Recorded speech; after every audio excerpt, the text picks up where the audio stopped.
면 천한대접밖에 못 받으면서 사는 거고, 우리 아들처럼 양복 쫙 빼입은 대기업 출신이면 그만큼 좋은 대접 받으며 사는 거야. 그런 말을 들으면서 얼마나 어처구니가 없던지 현실을 깨닫지도 못한 채로 백수 노름이나 하는 남편이랑, 비록 몸은 고된 일이지만 열심히 살아가는 제 남동생이랑 굳이 비교하자면 누가 훨씬 성실하게 살고 있는 거겠냐고요. 누가 봐도 제 남동생이잖아요. 그런데도 시어머니는 다 덮어놓은 채로 그저 지 아들내미 사회적 체면만 생각할 따름이었고, 그 바람에 전 몇 배나 큰 스트레스에 시달려야만 했죠. 결국 전 처음으로 이혼 생각을 하게 됐는데요. 백수 남편 스트레스로 인해 소화불량 증세까지 시달리게 된 저는 병원에서 아주 뜻밖의 진단을 받게 되었습니다. 스트레스성 소화불량이 아닌 첫 아이를 임신했다는 진단이었죠. 그래서 전 이혼 생각을 단념하고 어떻게든 남편을 고쳐서 살아봐야겠다는 생각을 하게 됐어요. 아버지께서 일찍 돌아가셨던 탓에 외부모를 둔 자식이 어떤 소름을 받으며 자라는지 너무나도 잘 알고 있었으니까요. 그런 저에게 남편을 고쳤을 수 있을지도 모르는 기회가 하나 주어졌어요. 줄곧 승승장구해왔던 남동생의 트럭 배송 일이 몇몇 생수 생산 공장과 전담 계약을 맺게 되었거든요. 이에 동생은 이참에 작은 사무실을 하나 차리고 직원들 모아서 배송 사업을 한번 시작해볼까 하는 생각을 하게 됐고, 이에 저는 남동생에게 전기 트럭 한 대를 사줬어요. 전기 트럭은 정부 보조금으로 싸게 살 수 있었던 데다가 비싼 기름값도 들지 않으니 일석이조였죠. 마침 친정어머니께서 조금씩 모아놓으신 적금이 만기가 되었기에 전 어머니와 함께 반씩 보태어 남동생에게 전기 트럭을 구매해줬는데요. 남동생의 전기 트럭이 출고되던 그날 시어머니가 다짜고짜 직장으로 쳐들어와서는 제 뺨을 올리더라고요. 이게 대체 무슨 짓이에요? 아범 체면은 그렇게 생각하시는 분이 며느리 체면은 안중에도 없나 보죠. 여기 제가 일하는 직장이에요. 내가 지금 찬물더움을 가리게 생겼니? 어디 하늘 같은 제비가 뼈 빠지게 벌어서 모아둔 돈을 친정에 갖다 바쳐 바치기를. 동생 트럭 사준 일 때문에 그러시는 거라면 거기에 아범 돈 한 푼도 안 들어갔어요. 친정 어머니랑 그동안 제가 모아둔 비상금 반씩 내서 마련해 준 거라고요. 이게 어디서 갈라치기를 하고 있어. 어차피 그 돈 우리 아들을 위해 쓰였을 돈인데 그럼 당연히 우리 아들 돈도 되는 거지. 잔말 말고 당장 동생 놈한테 가서 트럭값 전부 돌려받아 와. 바로 그 순간 저와 점심을 같이 먹기로 미리 약속이 되어 있던 동생의 전기 트럭이 저희 회사 마당으로 들어왔는데요. 제 동생 트럭에서 누군가 내리는 장면을 본 시어머니는, 아니 시모가 벌벌 떨면서 제 바지가랑이를 잡고 오열하기 시작했습니다. 그 누군가는 물류배달기사 복장을 하고 있는 제 남편이었거든요. 친정에 돈 갖다 바친 것도 모자라서 이제는 대기업 다니던 우리 아들을 노가다꾼으로까지 만들었냐 이거사? 세상 천지에 이런 악초가 또 어딨어? 그러자 제 남편이 급히 달려와 시어머니에게 말했어요. 나 요즘 생수 배달 일 하고 다니는 건 맞는데 엄마가 생각하는 것처럼 와이프가 억지로 등 떠밀어서 일하는 거 아니에요. 나도 이제 아빠 될 거잖아. 그래서 열심히 살아보려고 스스로 눈 낮췄던 거라고요. 그럼 저 트럭은 뭐니? 너 지금 속고 있는 거야? 저 못돼 처먹은 며느리냐니 집안 재산 친정에 갖다 바친 것도 모자라서 남편이 너까지 똑같은 노비로 부려먹을 소셈이라고. 에이, 트럭이 천안 명의로 된 건 맞아. 회사 사장 명의가 천안 앞으로 되어 있으니까. 그치만 부려먹힘 당하는 건 절대로 아니에요. 나 지금 물류사업 동업하기 위해서 처남한테 일 배우고 있는 거고, 와이프도 나랑 처남이랑 같이 물류 사업 해보라고 투자금 쪼르다가 트럭 한 대 뽑아줬던 거라고. 사업하려면 트럭은 몇 대 더 필요하니까. 네, 맞습니다. 그래서 동생 물류 배달 사업이 저에게는 남편을 고쳐 쓸 수 있을지도 모르는 마지막 기회였던 거예요. 첫 아이 소식을 들은 남편이 좋은 일, 험한 일 가리지 않고 열심히 살겠다고 약속해줬고, 마침 동생이 사업 구상을 하고 있던 차에 잘 됐다 싶었던 저는 남편의 체면도 존중해줄 겸 동업자로서 남편을 동생의 사업에 합류시켰던 것이었거든요. 그 과정에서 남편이 제 동생과 함께 직접 생수 배달을 다니긴 했지만, 사업을 하려면 경력자인 제 동생한테 당연히 일을 배워야 했을 뿐이었고요. 이처럼 동생의 전기 트럭을 둘러싼 모든 일들이 제 남편을 위한 저와 친정의 선의였지만, 단 한 사람, 시모만큼은 선의를 악의로 받아들였습니다. 그래서 지금 뭘 잘했다고 주둥이를 나불나불하고 앉았어? 그 사업이라는 게 땡볕에서 몸 굴리는 천한 막노동 아니더냐? 사업을 시켜줄 거면 양복 쫙 빼입고 좋은 사무실에 앉아서 고매하게 서류나 만지는 그런 사업을 시켜줬어야지. 보자 하니까 말씀 너무 함부로 하시네요. 친정에 그런 돈 있으면 저랑 아범이 애초에 지금처럼 어렵게 살진 않았겠죠. 그리고 물류배송 사업이 어디가 어때서요? 성실하고 열심히 잘 살기만 하면 그만이죠. 어머님은 직업에 귀천이 없다는 말도 모르세요? 이게 어디서 건방지게 시미를 가르쳐고 드려. 그래봤자 천안도가다라는 사실은 달라지지 않아. 경고하는데 당장 내 아들한테 무릎 꿇고 사과하고 친정에 갖다 바친 돈도 이자까지 줘서 돌려받아. 안 그러면 확 그냥 소박 맞는 수가 있으니까는. 그러자 보다 못한 제 남편이 시모를 진정시켜가며 일단 집으로 데리고 돌아갔는데요. 시모를 진정시킨 남편 말이 저의 혈압을 또 한 번 솟구치게 만들더라고요. 남편이 사람들이 보고 있잖아 엄마. 부잣집 사모님 체면 생각해서라도 일단 참자. 라고 말하고 나서야 시모가 진정이 되었으니까요. 아니 그 부잣집이 대체 언제적 부잣집인데, 심지어 시모 본인 체면만 중요하고 직장 동료들 앞에서 험한 꼴 겪은 며느리 체면은 체면이 아니래요? 얼척이 없어가지고 정말. 아무튼 그날 사건은 그렇게 일단락되었지만 시모의 폐악질은 좀처럼 그칠 기미가 보이지 않았어요. 수시로 제 직장을 찾아와 행패를 부리다가 경비 직원에게 쫓겨나는가 하면 1시간에도 몇 번씩 저에게 전화를 걸어왔죠. 그러거나 말거나 제가 전화를 받아버리지 않자 시모는 결국 정말 해서는 안 되는 짓까지 벌이고야 말았어요. 제가 직장 업무로 한창 바쁘던 어느 오후 남동생에게서 덜덜 떨리는 목소리로 전화가 걸려오더라고요. 누나, 나 지금 본가에 와 있는데 여기 누나네 시어머니 쳐들어와 있어. 그 말에 놀란 제가 그게 무슨 말이냐고 되묻는 찰나 전화기 너머로 시모가 제 친정어머니에게 악다구니를 지르는 목소리가 고스란히 넘어왔습니다. 멀쩡한 대기업 아들이 저 꼴이 되게 생겼는데 내가 물불가리게 생겼어? 애초에 당신이 엄마랍시고 딸 자식 교육을 개만도 못하게 시키지만 않았어도 이런 일 없었잖아.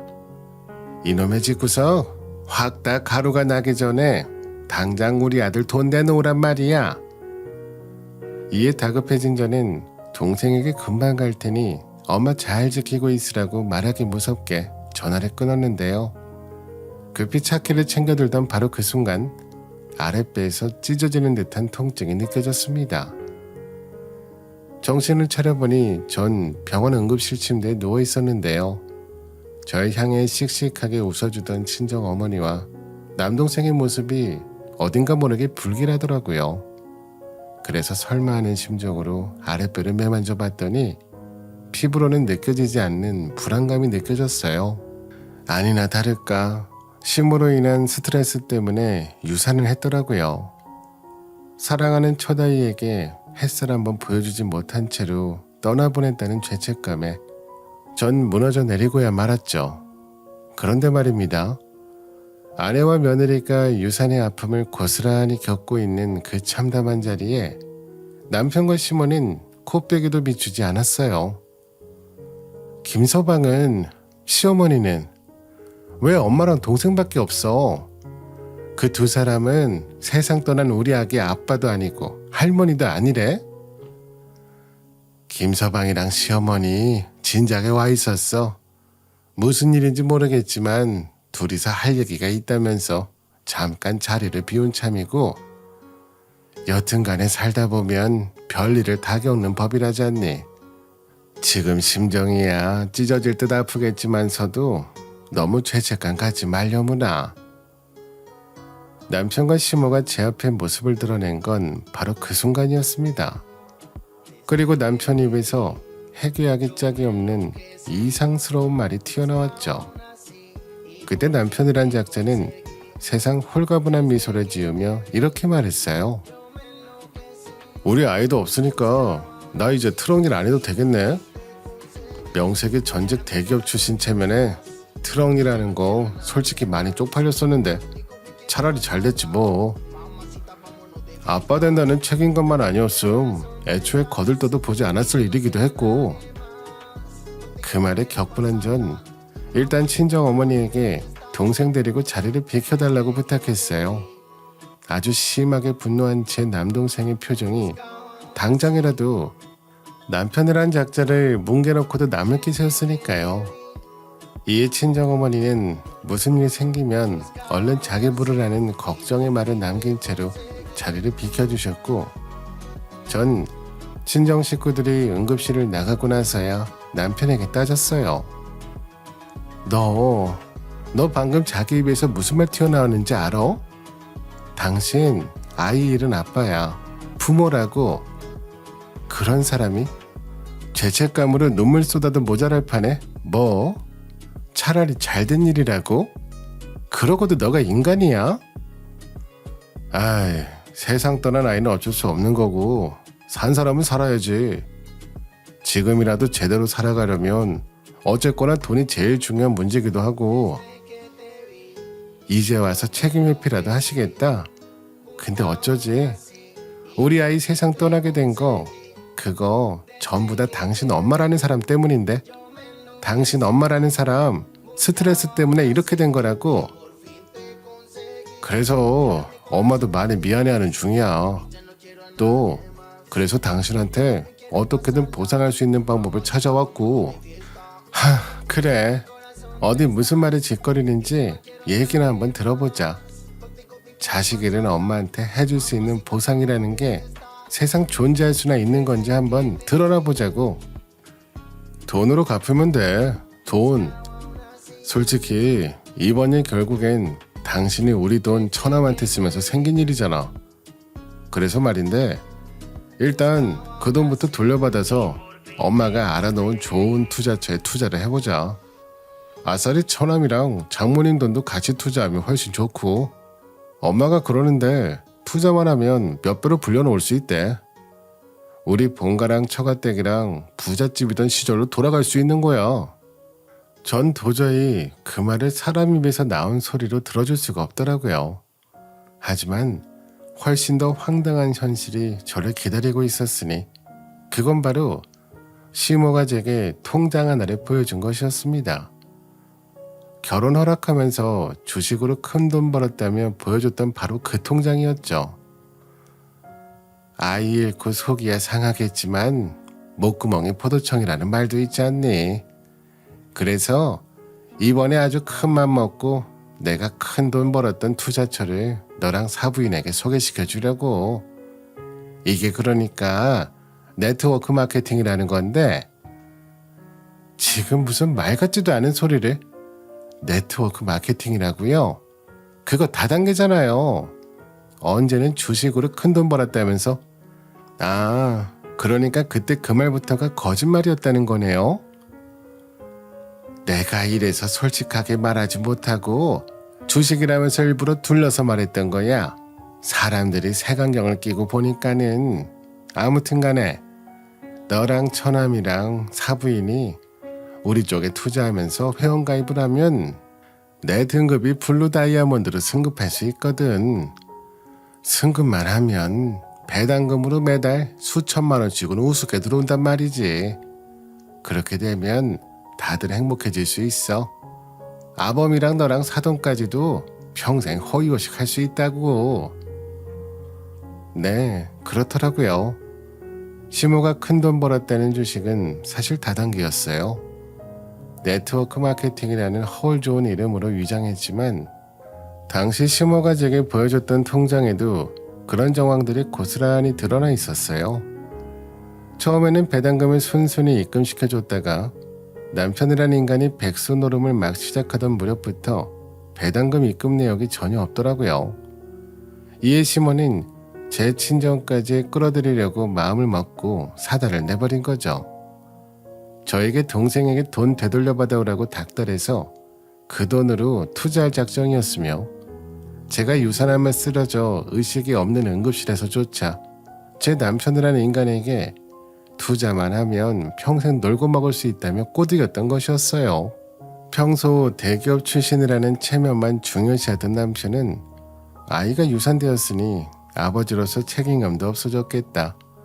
안 그래도 쪽팔렸던 트럭 배송 일을 이참에 때려치고 본인 엄마처럼 일확천금을 거머쥐겠다는 얼토당토하는 욕심에 사로잡혔던 거고요.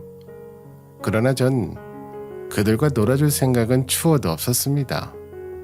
뭐 한다고 그런 말 같지도 않은 사기극에 놀아나겠냐고요. 그래봤자 사랑하는 친정 어머니와 동생의 인생까지 통으로 말아먹을 게 뻔한데 또한 사랑 같지도 않은 남편과 시모라는 작자들과 더 이상 인연을 이어갈 생각도 절대로 없었어요. 그래서 전 시모의 통장을 획 빼앗아 남편의 뺨을 후려치며 이렇게 외쳤어요. 에라이 모질이 빈구로마. 겨우 그딴 수준밖에 안 되는 대가리로 뭐? 대기업의 재취업을 노려. 지나가던 지렁이가 비웃고 가겠다. 그리고 내가 지금부터 차근차근 다시 말해줄게. 잘 들어. 너희 같은 쓰레기들이랑은 더는 살 수 없으니까 당장 내 눈앞에서 사라져. 그러자 줄곧 싸늘한 시선으로 지켜보고 있던 시모라는 작자가 주제도 모르고 한마디 끼어들더라고요. 얘가 선윗사람 보는 앞에서 남편한테 버르장머리도 없이 뭐 이혼이라도 하시게. 귀한 우리 아들 이혼남 되는 꼴 내가 얌전히 두고 볼 것 같아. 나 젊을 적에 한가닥 했어 이년아. 니까짓 게 대체 뭘 어쩔 수 있냐고. 어쩌긴요. 이럴 수 있죠. 엄마, 재훈아, 나 역겨워서 이딴 애들이랑 얼굴 마주하고 있을 수 없어. 얼른 와서 좀 치워줘. 이에 제 친정어머니와 남동생이 불이 나게 뛰쳐들어왔어요. 시모라는 작자는 격불한 제 친정어머니 손길에 머리채가 잡혔고 남편이란 놈은 대노한 제 남동생에게 그야말로 곤죽이 되어 나뒹굴었죠. 그리고 이내 엉망진창이 된 버러지 모자에게 제가 마지막 한마디를 날렸습니다. 이혼서를 보낼 테니까 도장 준비해놔. 아니면 끝까지 소송이야. 마침 병원에 청원경찰들이 도착했어요. 버러지 모자를 곤죽으로 만들어 놓은 쪽은 제 친정 식구들이었지만 도리어 청원경찰들 손에 붙잡혀 병원 밖으로 던져지듯 쫓겨난 사람들은 다름 아닌 버러지 모자였죠. 응급실에 있던 사람들 모두가 유산을 겪은 엄마인 저에게 그들이 퍼부은 막말들을 다 듣고 있었기에 빨리 쫓아내달라고 청원경찰들에게 증언을 해줬거든요. 이후 그들과의 이혼 소송은 정말이지 싱겁게 끝이 나버리고야 말았습니다. 그들은 어떻게든 재산 분할을 유리하게 가져가려고 갖은 트집을 잡아서 이혼 기책 사유를 저에게 떠넘기려고 했지만 유산의 원인이 시모라는 점에서 이미 게임은 끝이 났죠. 그들의 말 같지도 않은 주장에 속아 넘어갈 만큼 대한민국 법원은 바보가 아니었고요. 덕분에 전 이혼 소송에서 압도적인 승리를 거두었고 재산 분할에서 또한 압도적인 비율로 인정받았어요. 미련한 모자가 앞으로 저에게 갚아나가야 할 돈이 제법 많을 정도로 압도적인 승리였죠. 저와 동생은 다시 평상시 생활로 돌아와 성실히 일하며 지내고 있고요. 반면 그쪽 모자는 일확천금을 노리다가 지금은 골방에서 둘이 지낸다고 했습니다.